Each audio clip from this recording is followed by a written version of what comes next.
Hello friends, welcome to with my Mahupiyali. আজকে চলে এসেছি তোমাদের আরো একটা প্রশ্নের উত্তর নিয়ে। তোমরা অনেকে এক্সামিনেশনে বাচ্চারা কিভাবে ভালো রেজাল্ট করবে বা বড়রাও তাদের ক্যারিয়ার ওরিয়েন্টেড এক্সামিনেশনে কিভাবে ভালো রেজাল্ট করবে বা ভালো পারফর্ম করবে সেই বিষয়ে জানার জন্য আমাকে অনেকদিন ধরেই জিজ্ঞাসা করছো। দেখো, এই ভেকেশন টাইম শেষ হলো, এবার এক্সামিনেশনের সময়, তাই তো? বাচ্চারা হয়তো অনেকের বাড়িতেই এখনো দেখা যাবে ভেকেশনের মুডে রয়েছে, বা বড়রা যারা ক্যারিয়ার ওরিয়েন্টেড কোনো এক্সামিনেশনের জন্য বা জব ওরিয়েন্টেড কোনো এক্সামিনেশনের জন্য রেডি হচ্ছে, তাদের যদি সামনে এক্সামিনেশন থাকে তাহলে কিভাবে তারা পড়াশোনায় মন বসাবে সেই বিষয়ে কিন্তু আজকে তোমাদের সঙ্গে কয়েকটা জিনিস শেয়ার করে নেব। দেখো, বাচ্চা হোক বা বড় হোক, স্কুল কলেজ ইউনিভার্সিটিতে পড়া কোনো স্টুডেন্ট হোক বা কম্পিটিটিভ এক্সামিনেশনের জন্য প্রিপারেশন নিচ্ছে এমনও যদি কেউ হয়ে থাকে, প্রত্যেকের ক্ষেত্রেই এই বিষয়গুলো প্রযোজ্য যেগুলো আমি এখন বলবো। তাহলে শুরু করা যাক। বিশেষ করে আমি পেরেন্টদের বলছি, তাদের বাড়িতে যারা পড়াশোনা করছে, আর বড়দের ক্ষেত্রে তারা তো নিজেরাই বুঝে যাবে তাদেরকে কিভাবে এই টিপস গুলো ফলো করতে হবে। পেরেন্টদের বলবো, আপনার বাচ্চাদের স্টাডি টেবিলটা কিন্তু অলওয়েজ ক্লিন হওয়া উচিত। যদি সেখানে একদম বইপত্র সমস্ত কিছু ক্লাটার অবস্থায় থাকে, তাহলে এনার্জিও কিন্তু ক্লাটার্ড হয়ে থাকে, সেক্ষেত্রে কিন্তু পড়ায় মন বসে না। তাই স্টাডি টেবিলটা কিন্তু একদম ক্লিন হওয়া উচিত, এবং বইপত্রগুলো যেভাবে গোছানো দরকার সেভাবেই যেন গোছানো থাকে। যেটা দরকার বা যেগুলো দরকার সেগুলোকে পড়া হয়ে যাওয়ার পর আবার সেগুলোকে ওই একই জায়গায় ওইভাবেই কিন্তু গুছিয়ে রাখা উচিত।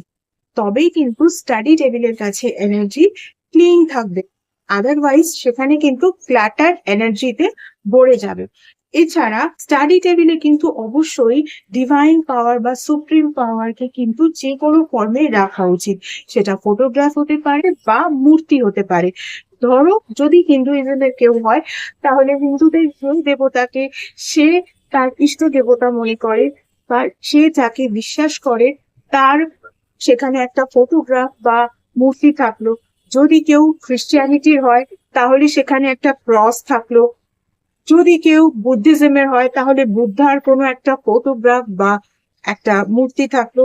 বা কেউ যদি জৈনিজমের হয়, তাহলে সেখানে মহাবীর জৈনের কোনো একটা ছোট পোর্ট্রেট বা কোনো মূর্তি থাকলো। কেউ যদি ইসলামিক রিলিজিয়নের হয়, তাহলে সে সেখানে তাদের মক্কার যে ফটোগ্রাফ আছে সেই ফটোগ্রাফটা রাখতে পারে। ফলে স্টাডি টেবিলে অবশ্যই ডিভাইন পাওয়ার বা সুপ্রিম পাওয়ারের কিন্তু একটা আশীর্বাদ সব সময় থাকবে, যেটা কিন্তু তোমাকে পড়াশোনার দিকে মন বসাতে সাহায্য করবে।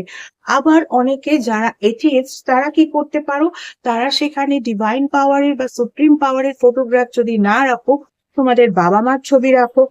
এ কথা বারবার তোমাদের মনে পড়বে যে বাবা মাকে তোমরা প্রমিস করেছো বা বাবা মা তোমাদের জন্য অনেক কিছু করছেন যাতে তোমাদের ক্যারিয়ারটা ভালো করে সেট হয়ে যায়, তোমরা এক্সামিনেশনে খুব ভালো করে রেজাল্ট করতে পারো। সেই জন্য সেখানে বাবা মার ছবিও কিন্তু রাখতে পারো। এরপরে আরেকটা জিনিস খেয়াল রাখবে, বুক সেলফ সেটা কিন্তু কখনোই যেন মাথার উপরে না থাকে। কারণ আমরা পড়াশোনাকে কি কখনো বোঝা করতে চাই? কিন্তু মাথার উপরে কিছু থাকলে তো সেটা বোঝারই সমান হয়।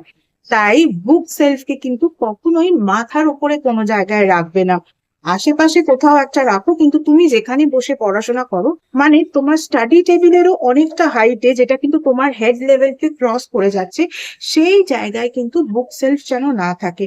সাইডে যেখানে খুশি থাকতে পারি। এরপরে আরেকটা জিনিস কি করবে, স্টাডি টেবিলে কিন্তু অবশ্যই একটু অ্যালার্ম বা একটু ক্যাম্পার রাখবে। এই অ্যালার্ম আর ক্যাম্পার এমনিতেই এনার্জিকে ক্লিন করে, আর এর মধ্যে থেকে যে ফ্রেগ্রেন্সটা আসে না, সেটা আমাদের মধ্যে এমন একটা এনার্জি ক্রিয়েট করে যেটা আমাদের কিন্তু কনসেন্ট্রেট করতে হেল্প করে থাকে। এরপরে সব থেকে বড় ইম্পর্টেন্ট বিষয় হলো, তোমরা যখনই পড়তে বসবে তোমাদের ফেসটা যেন নর্থের দিকে থাকে। নর্থ সাইডে পৃথিবীর ম্যাগনেটিক পোল রয়েছে, সেই ম্যাগনেটিক পোল কিন্তু আমাদের ব্রেনকেও এফেক্ট করে। তাই আমরা যখন নর্থ সাইডে ফেস করে পড়ি তখন কিন্তু আমরা সেটাকে অনেক বেশি দিন ধরে মনে রাখতে পারি। স্টুডেন্টদের কিন্তু তাই অবশ্যই নর্থ সাইডে ফেস করে পড়া উচিত। তাতে যদি তোমার স্টাডি টেবিল থেকে দূরেও বসো তাও ভালো, কিন্তু ফেস যেন অবশ্যই নর্থ সাইডে থাকে। ছোট ছোট কয়েকটা টিপ দিলাম, এই টিপগুলো ফলো করো, বা পেরেন্টদেরও বলবো এই টিপগুলো আপনারা ফলো করুন। বাচ্চারা যখন পড়াশোনা করবে এগুলোর দিকে একটু নজর রাখুন, দেখবেন এক্সামে কিন্তু অবশ্যই আপনাদের বাচ্চারা খুব ভালো রেজাল্ট করতে পারছে।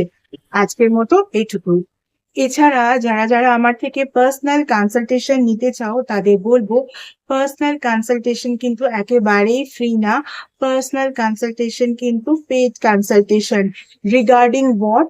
Regarding numerology, vastu, tarot reading, tarot healing, crystal healing, healing with meditation, healing with law of attraction, healing with reiki, healing with symbolism, astrology, সনাতন ধর্মীয় পদ্ধতিতে স্পেল কাস্টিং, এবং এমন কিছু স্পেশাল রেমেডিস যেই রেমেডিগুলো তোমাদের ওভারঅল ডিটেলস চেক করার পরেই কিন্তু দেওয়া যায়, এভাবে জেনারেলি দেওয়া যায় না ইত্যাদি বিষয়ে কনসালটেশন নিতে হলে কিন্তু স্ক্রিনে যে ইমেল আইডিটা দেখতে পাচ্ছ সেই ইমেল আইডিতে মেল করো অ্যাপয়েন্টমেন্ট বুক করার জন্য। তোমাদের অ্যাপয়েন্টমেন্ট বুক হয়ে গেলে তখন কিন্তু তোমাদের টাইম স্লট প্রোভাইড করে দেওয়া হবে এবং কল নাম্বারও প্রোভাইড করে দেওয়া হবে।